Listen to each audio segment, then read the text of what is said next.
the Detroit Pistons have begun a new chapter of their franchise, buying into a total rebuild. There's a chance that their offense could significantly improve.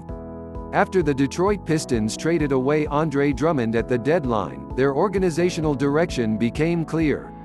It's forced both Thon Maker and Christian Wood into elevated roles at the center position, and in result, the Pistons have seen glimpses of success.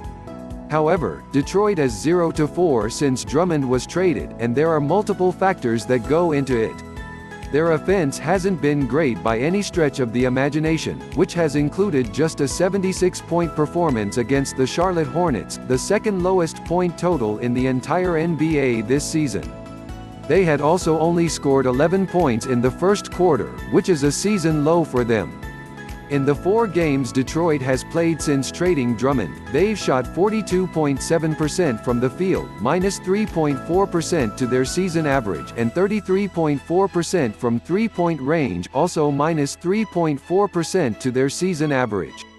They've also scored an average of 95.2 points per game, which is down 12.8 points to their season average. If you've been watching, it's no secret that the Pistons have been struggling. Having statistics to show how much they've struggled is another thing. It goes a lot deeper than not having Drummond, though.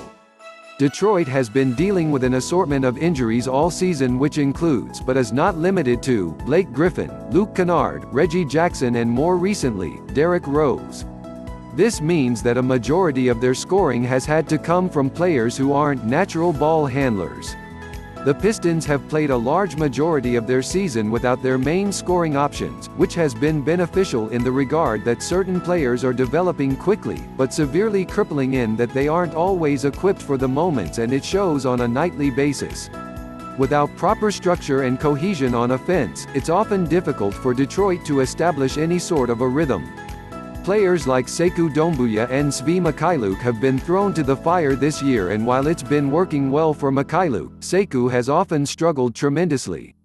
After spending all this time talking about how difficult it's been for the Pistons to succeed recently, it may not seem entirely possible that they could turn it around soon. However, there's certainly a chance that they can. With Wood and Maker playing a majority of the front-court minutes now, it allows Detroit to open up their options on offense and create a little unpredictability. Both players are able to space the floor and play along the perimeter, something that Drummond was never able to do. With Rose making his return to the lineup and Jackson alongside him, the Pistons are slowly but surely getting their team back to full strength. Although nothing's official, some have speculated that Kennard will make his return to the team shortly after the All-Star break. Even though Griffin will presumably be sidelined for the remainder of the season, having the aforementioned trio back will give Detroit a substantial scoring punch. All three of them do a tremendous job of locating shooters, and are reliable options in pick and rolls. As it was previously mentioned, with Maker and Wood being able to play along the perimeter, they can also run pick and pops and fall back to the three-point line.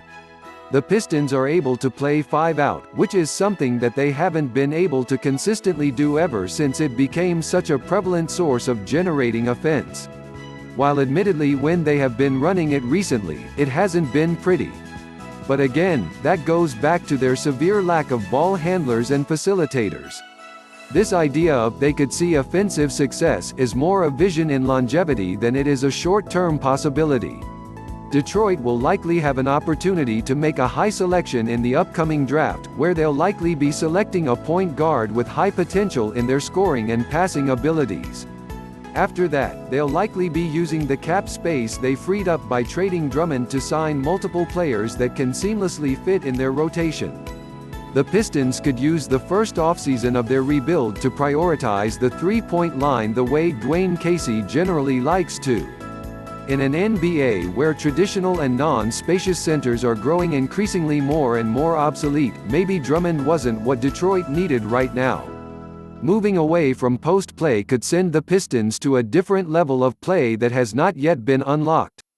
It's difficult to continue to go into each season saying, well, if they can stay healthy then they could perform well, but that's where we're at.